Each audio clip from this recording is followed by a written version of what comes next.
السلام عليكم ورحمة الله تعالى وبركاته.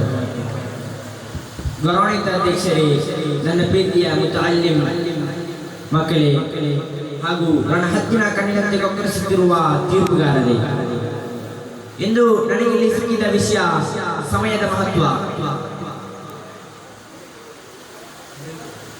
ನೀವು ಯಾವಾಗಲಾದರೂ ಈ ಪ್ರಶ್ನೆಯನ್ನು ಕೇಳಿದ್ದೀರಾ?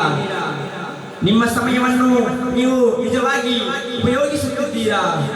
ನೀವು ಪ್ರತಿದಿನ 24 ಗಂಟೆ ಹೊಂದಿದ್ದವರು ಕೇವಲ ಅದರಲ್ಲಿ ಇತಿಹಾಸ ಬರೆಯುವುದು ಸ್ವಲ್ಪ ಜನ, ಆದರೆ ಕೆಲವರು ಕಾಲವನ್ನು ಕಳೆದು ಬಿಡುತ್ತಾರೆ. ನೀವು ಯಾವ ಪ್ರಕಾರದ ವ್ಯಕ್ತಿಯಾಗಿದ್ದೀರಿ ಎಂಬುದೇ ಪ್ರಶ್ನೆ. ಸಮಯಕ್ಕೆ ಬಣ್ಣವಿಲ್ಲ, ಶಬ್ದವಿಲ್ಲ, ತೂಕವಿಲ್ಲ, ಆದರೆ ಸಮಯ ಹೋದರೆ ಮರಳಿ ಬರುವುದಿಲ್ಲ. ಅಲ್ಲಾಹನು ಕುರ್ಆನ್ನಲ್ಲಿ ಸೂರತುಲ್ ಅಸ್ರ್ನಲ್ಲಿ ಹೇಳುತ್ತಾನೆ, ವಲ್ ಅಸ್ರ್ ಇನ್ನಲ್ ಇನ್ಸಾನ ಲಫೀ ಖುಸ್ರ್. ನಿಸ್ಸಂದೇಹವಾಗಿ ಮನುಷ್ಯನು ನಷ್ಟದಲ್ಲಿದ್ದಾನೆ, ಹೊರತು ಈಮಾನ್, ಸತ್ಯ ಮತ್ತೆ ಸಲಹೆ, ಒಳ್ಳೆಯ ಕಾರ್ಯಗಳಲ್ಲಿ ಅಲ್ಲ.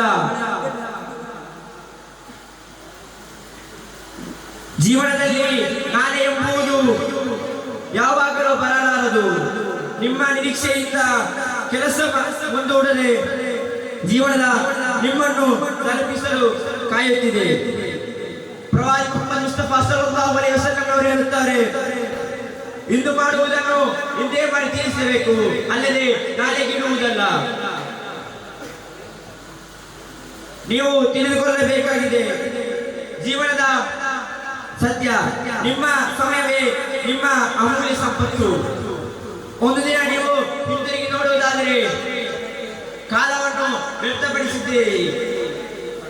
ನಿಮ್ಮ ಸಮಯವನ್ನು ನೀವು ಅಮೂಲ್ಯವಾಗಿ ಸೂಚಿಸಿರಬೇಕು. ಸಮಯದ ಬಗ್ಗೆ ಇನ್ನು ಹೇಳುವುದಾದರೆ ನಿಮ್ಮೆಲ್ಲರ ಉಸ್ತಾದ ಹೆಮ್ಮೆಯ ಉಸ್ತಾದವರ ಬಗ್ಗೆ.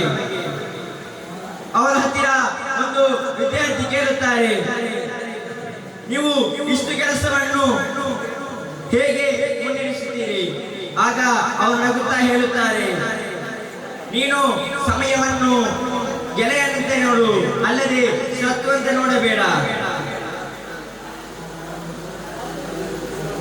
ಇಷ್ಟು ಹೇಳಿ ನನ್ನ ಚಿಕ್ಕ ಭಾಷಣಕ್ಕೆ ಚಿಕ್ಕ ವಿರಾಮ. ಅಸ್ಸಲಾಮು ಅಲೈಕುಂ ವರಹಮತುಲ್ಲಾಹಿ ತಆಲಾ ವಬರಕಾತುಹು.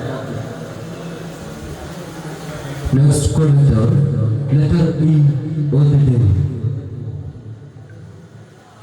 ವಿಷಯ ಸಮಯದ ಮಹತ್ವ ಮತ್ತು ನಿರ್ವಹಣೆ.